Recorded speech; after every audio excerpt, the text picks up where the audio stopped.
Hey guys, I'm here at Red Tree Coffee and Art where there's awesome coffee and amazing art, and the team is also here with me and they're asking me to go in there and ask the coffee shop if I could take down one of their paintings and put up my painting. So here we go. I don't know if I should show the art or not. I'm not gonna show the art. It's gonna be a surprise. Welcome in. Hi. How are you? Good, how are you? Doing well. Hi, I have a question. Yeah, what's up? I know you guys have amazing art in this space. Yeah. I was wondering if I could hang up my piece of art on the wall. Yeah, we can definitely do that. Really? I just have to let my art director know, and then we can hang it up on the wall for you. Nice. Appreciate it. Oh my gosh, thank you so much. Yeah, absolutely. Thank you. Yeah, no worries. We did it.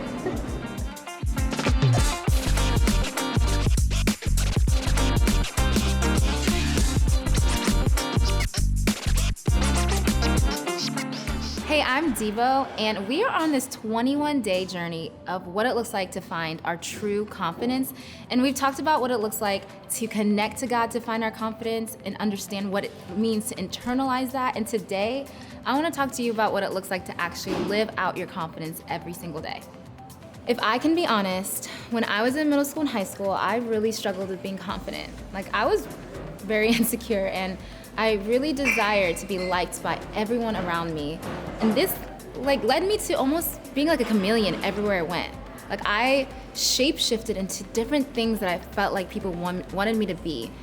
I remember just feeling lost and not knowing who I was. And I put my identity in the amount of friends that I had, or in the things that I was a part of, like sports or worship. The shift from living a timid and insecure life to a full and confident life started when I realized that my identity couldn't be rooted in what other people thought of me, or even in the things that I did, like my accomplishments.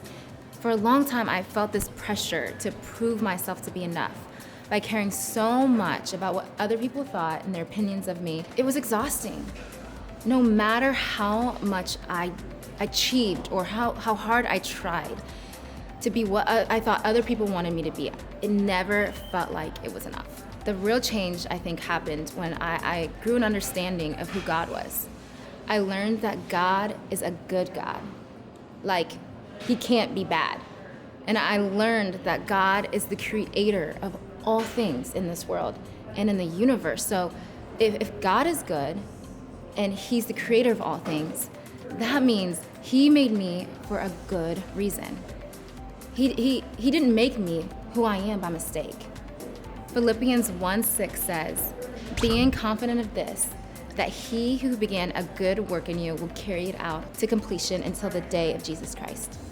It took me a little bit, but I finally grasped that my identity was secure in God, not in what I could do or not what I can offer other people. I started to see that God loved me, not because of what I could bring to the table, but simply because I was his. I'm his child. And I began to understand that I didn't need to be perfect for God to love me and to accept me. And he actually loved me in my weaknesses, and that he wants to even use those to be part of his purpose in my life. And over time, this truth became the foundation of my today, what I'm standing on today in my life. And instead of hiding those insecurities or trying to cover them up, I learned that I can actually bring my full self, my insecurities, to God and let him be the strength that I need, that allows me to step out in ways that I never thought that I would before. Right now, today, I can fully say I take risks in my life. I choose to do these things and even sometimes make mistakes, knowing that I can be vulnerable because that my worth isn't anchored in anything that is unshakable. It's not that all these insecurities vanished overnight from me, but this confidence that I found in God allows me to live with complete freedom. I can show up confidently, fully myself, knowing that God has good plans for me and knowing that I'm loved and valued no matter what. And that shift from seeking approval to resting in God's acceptance changed everything for me.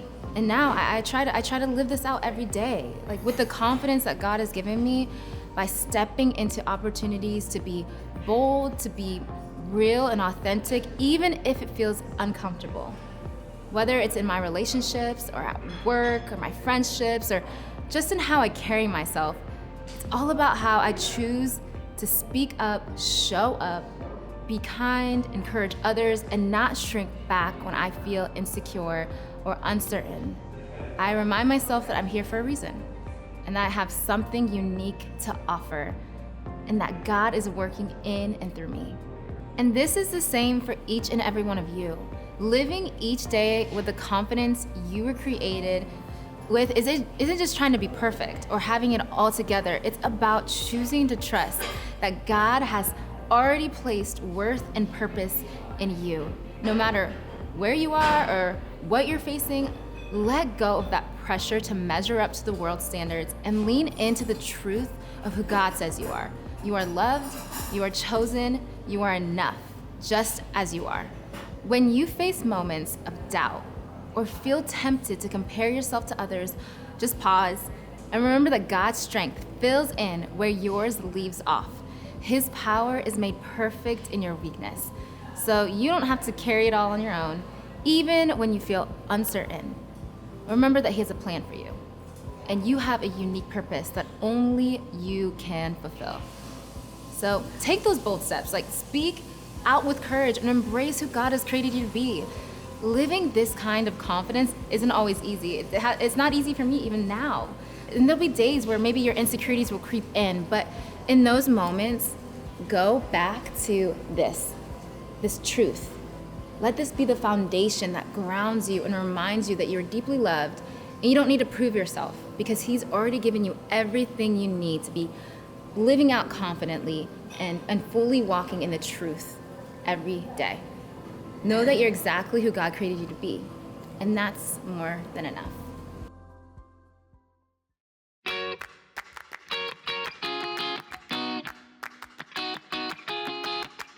If you didn't know, we're filming here in a coffee shop, and we had to ask to film in this space. And I actually didn't have to be the one to ask. I had someone else do it because it's kind of awkward. Because there's an opportunity they were going to say no, but they didn't. And because of that, the crew is actually going to make me do some confidence challenges. Even though I'm confident, I feel like this might be a little hard for me, so I'm nervous. So we'll see how that goes. Basically, you should go up, and I want you to ask if you can leave your painting up. Don't even say how long you want to leave it up. Like, say something like, try to convince him. Try to convince him to leave it up. Tell him you think it's good enough that it should be up here. Yeah. I have a question. What's up? Would I be able to leave the painting up for like a long amount of time? What is that like? What does that look like? Yeah, so we usually do it every quarter. Okay. So basically, you can leave it for about 2 more months now because our show was there for a month already. Okay. And then at the end of that. Do you think I could? Yeah, 100%. We can do that for you. No worries. Awesome. Yeah. Thank you. No worries. Wow. He said yes. Okay. What is your most like elaborate drink? Elaborate What is drink? it? Yeah. Like what's the most like crazy drink that you have? It's not necessarily super crazy, but it's a really good drink. It's gonna be the ube French sip. So it has an ube French toast syrup and then a black tea, milk tea base. And that one's pretty much, that took me about 2 months to make, so it's really good. Okay. Can I do 3 of those? Yeah, absolutely. Do you want them for here or to go? To go. Yeah, gotcha. And can I have, do you guys have like sugar-free syrup? We do have a sugar-free vanilla right now. Okay, do that. Cool. Also, can I'm gonna take one of these, or I guess one of each. Yeah, I gotcha. And Do you want a little bag for them? Sure. Cool. I think that's all. Awesome. Question, Yeah. could I possibly get this for free? Unfortunately, I can't do that for you right now. At least not those items. I can maybe do one of the drinks for free, but not the entire order for free. Okay. Yeah, no worries. I appreciate the sorry about honesty. that. Yeah, no worries. Yeah, absolutely. We'll pay for them. Beautiful. I got you. Just be 5110, okay? Cool. Yeah, appreciate you. Yeah. Yeah, just 5110. Awesome. Thank you so much. Yeah. Any other Thank rewards you. if you want to use them? Awesome. Thank you. Yeah, have a good one. Thanks.